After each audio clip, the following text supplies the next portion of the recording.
selengkapnya, Anda ikuti podcast Famara. Mace bicara bersama RRI Nabire.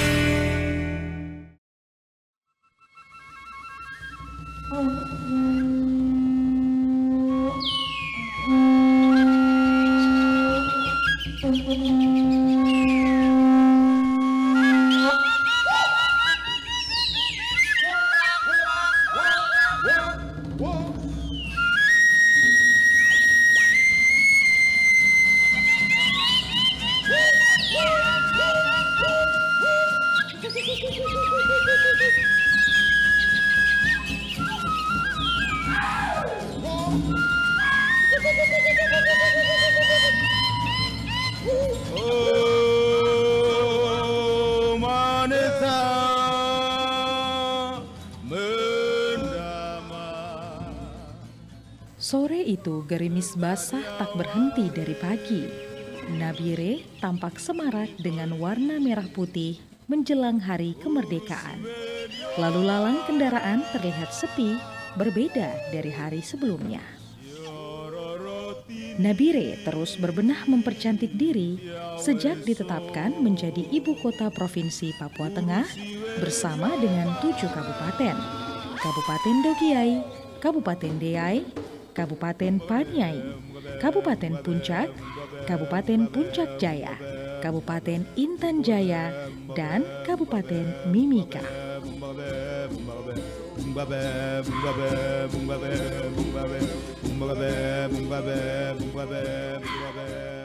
Orang Papua memiliki tradisi unik dan kaya dalam mengkonsumsi pinang yang telah menjadi bagian tak terpisahkan dari kehidupan sehari-hari.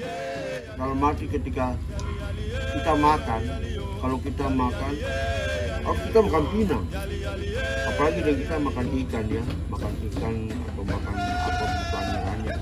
Tanpa kita tidak makan pinang, sudah pas sekali.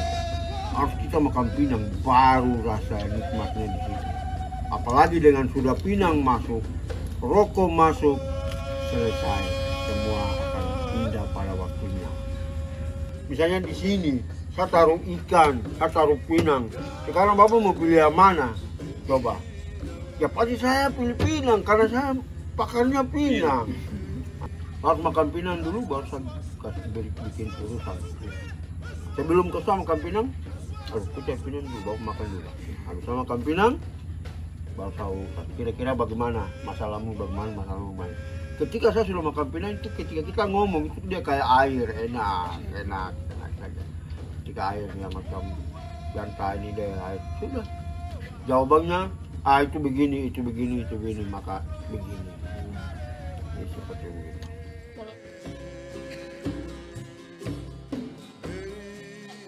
Pinang bukan hanya sekedar bahan makanan, tetapi juga memiliki makna sosial, budaya, dan spiritual yang mendalam.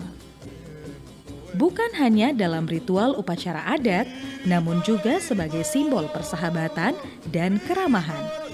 Orang Papua percaya bahwa pinang memiliki khasiat yang baik untuk kesehatan dan juga sebagai sarana untuk memperkuat hubungan sosial. Pohon pinang tumbuh subur di daerah tropis seperti Papua, dan orang Papua telah mengembangkan cara-cara tradisional untuk mengolah dan mengkonsumsinya.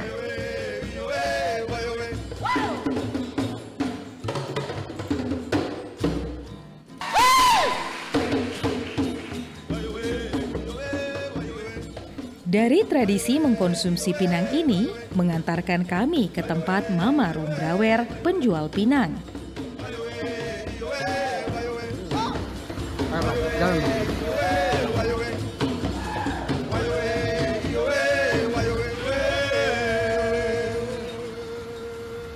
Biasanya pinang-pinang ini dijajakan oleh mama-mama Papua di beberapa titik ruas jalan. Namun, karena hujan yang tak berhenti dari pagi, banyak mama-mama Papua yang tidak jualan.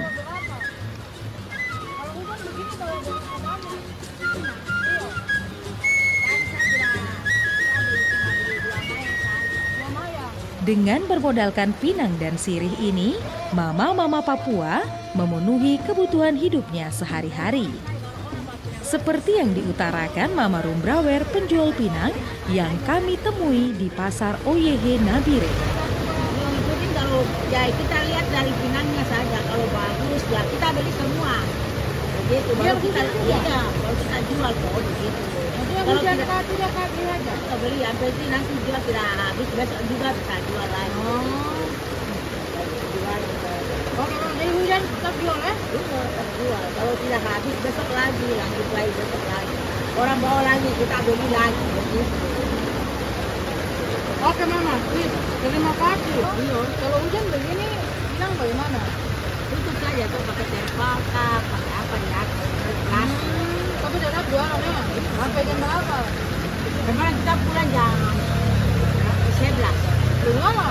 Mama, nah, Mama kalau hujan begini tuh, apa namanya, jualan ini bagaimana? Banyak yang laku kah? Atau sedikit kah? sekarang tunggu saja toh. Ada yang bisa datang beli, ada yang tidak. Mama Rumbrawer bangun pagi-pagi mengambil pinang yang ada di pekarangannya, atau kalau sudah habis pinang di pekarangannya, dia membeli di pasar dan dijual kembali. Dari jam 8 pagi hingga tengah malam, dengan pendapatan 200 hingga 500 ribu rupiah, Mama Rumbrawer bisa menyisihkan keperluan rumah tangganya dan keperluan anak-anaknya.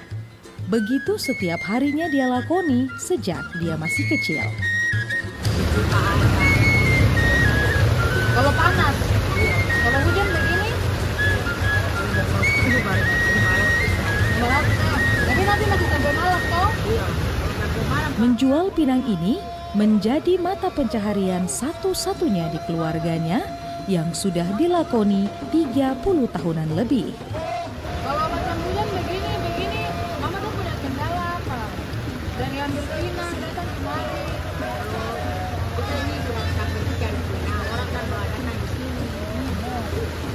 Kita pergi ke sini. Mama kan dari rumah. Mama Rumbrawer bukan hanya sekedar penjual pinang, tapi juga seorang ibu yang peduli dengan keluarganya. Ia bekerja rajin untuk membiayai pendidikan anak-anaknya dan memenuhi kebutuhan hidup keluarganya.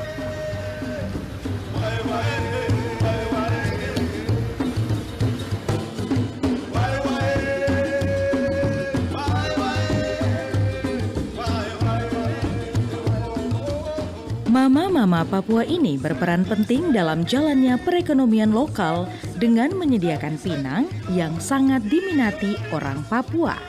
Di samping itu, mereka juga dikenal pengrajin noken, tas tradisional khas Papua yang serbaguna.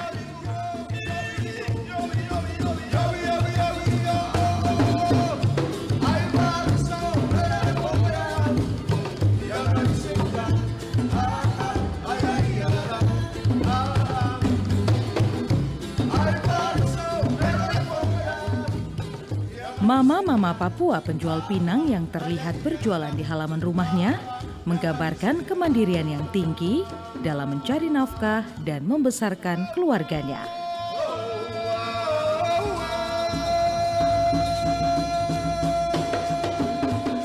Kadang, mereka harus berhadapan dengan tantangan akses pasar yang terbatas, harga yang tidak stabil, bahkan kondisi lingkungan yang keras.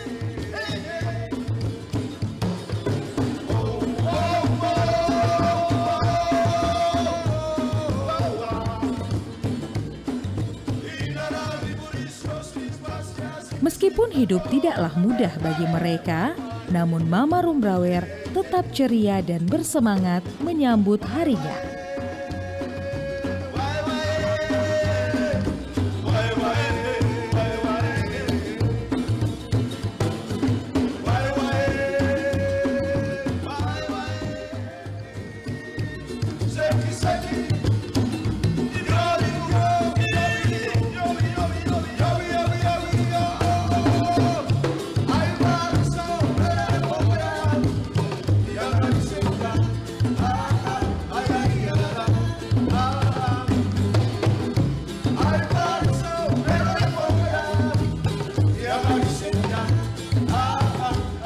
Dari Mama Rumbrawer penjual pinang, kita bisa melihat contoh nyata dari ketahanan dan semangat mama-mama Papua dalam menghadapi tantangan hidup sehari-hari di gerbang pintu Cendrawasih.